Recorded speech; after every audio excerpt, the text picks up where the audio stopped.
तो दोस्त सवाल नंबर 15 में मेरा दिया गया है कि एक सीधा राजमार्ग एक मीनार के पाद तक जाता है। मीनार के शिखर पर खड़ा एक आदमी एक कार को 30 डिग्री की अवनमन कोण पर देखता है, जो कि मीनार के पाद की ओर एक समान चाल से जाता है। 6 सेकंड बाद कार का अवनमन कोण 60 डिग्री हो गया। इस बिंदु से मीनार के पाद तक पहुंचने में कार द्वारा लिया गया समय ज्ञात करें। दोस्त मेरा सवाल ये कहता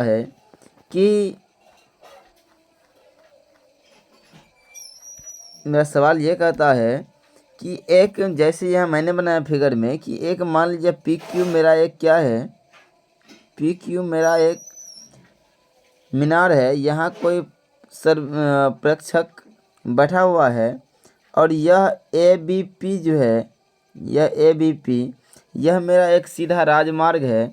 यहाँ से बैठा हुआ व्यक्ति इस कार को जब नीचे की ओर देखता है ए बिंदु पर, तो वहाँ अवनमन कोण 30 डिग्री का बनता है।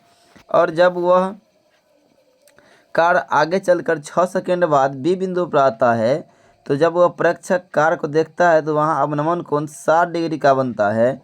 तो हमसे कहता है कि यह बी से पी तक जाने में उसको कितना समय लगेगा। तो मैंने लिखा, माना कि पी क्यू एक मीनार है तथा ए बी पी एक सीधा राजमार्ग है। मीनार के शिखर से बिंदु ए पर कार का अवनमन कोण एक्स पी ए बराबर 30 डिग्री तथा कोण बिंदु पी पर कार का अवनमन कोण एक्स बी क्यू बी बराबर 60 डिग्री। तो बिंदु ए से, जैसे सवाल में बिंदु ए से बी तक जाने में 6 सेकंड लगा है। क्योंकि दोस्त ये और ये मेरा समांतर है, तो समांतर होने के कारण ये कोण एक्स बी क्यू ए बराबर हो जाएगा एक्स ए पी के बराबर हो जाएगा। तो ये कोण मेरा, यह कोण 30 डिग्री हो जाएगा और इस कोण के बराबर एकांतर कोण से यह कोण हो जाएगा 60 डिग्री हो जाएगा। मैंने यही यहाँ तक लिखा। अब हम बात करते हैं इस छोटे से त्रिभुज में क्यू बी पी में। तो यहाँ 60 डिग्री है तो टेन 60 लगाएंगे तो लंब बटा आधार होता है। लंब हो गया पी की क्यू पी और बट्टा ये बी पी। तो यहाँ इसका मान √3 बच कुछ नहीं तो बटा में 1 और क्यू पी क्रॉस मल्टीप्लिकेशन करेंगे, यह क्रॉस मल्टीप्लिकेशन होगा तो यह हो जाएगा क्यू पी बराबर √3 बी पी। इसको समीकरण मैंने 1 मान लिया। अब यहाँ से फिर हम आ गए किस त्रिभुज में, छोटे से त्रिभुज में आ जाते हैं बड़े से त्रिभुज में क्यू ए पी। तो यहाँ देख पा रहे हैं आप, यह tan 30 है। tan 30 बराबर हो जाएगा लंब क्यू पी बटा आधार ए पी। मैंने लिखा यहाँ से tan 30 बराबर क्यू पी बटा ए पी, क्रॉस मल्टीप्लिकेशन किया तो ये हो जाएगा क्यू पी। यहाँ देखिए क्रॉस करेंगे, इसको मल्टीप्लाई करेंगे तो ये हो जाएगा √3 गुने क्यू पी बराबर हो जाएगा ए पी। और यहाँ से क्यू पी बराबर, ये गुना में है, इस साइड जाएगा तो भाग में, ये हो जाएगा ए पी बट्टा में √3 हो जाएगा।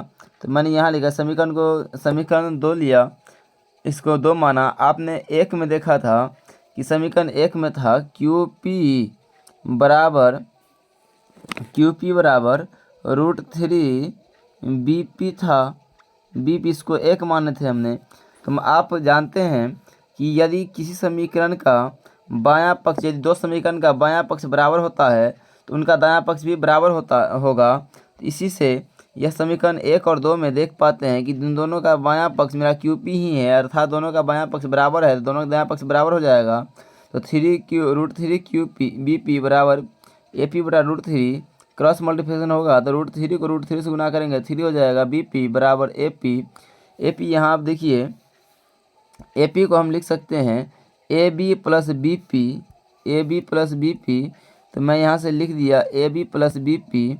अब बी पी प्लस में से रहेगा था माइनस में, तो 3 B P minus B P बराबर ए बी, 2 बी पी बराबर ए बी हो गया।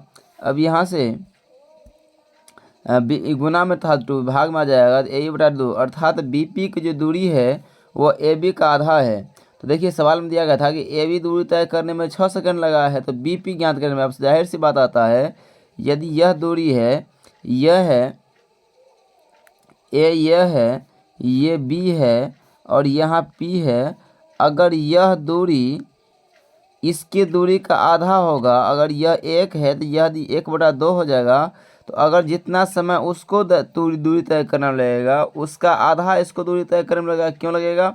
क्योंकि इसका आधा दूरी यह है, तो दूरी कम होगा तो समय ही मेरा कम होगा। तो BP दूरी तय करने में लगा समय हाफ AB, हाफ आधा गुने AB, तो आधा समय लगा। AB को दूरी तय करने में कितना सेकंड लगा? 6 सेकंड।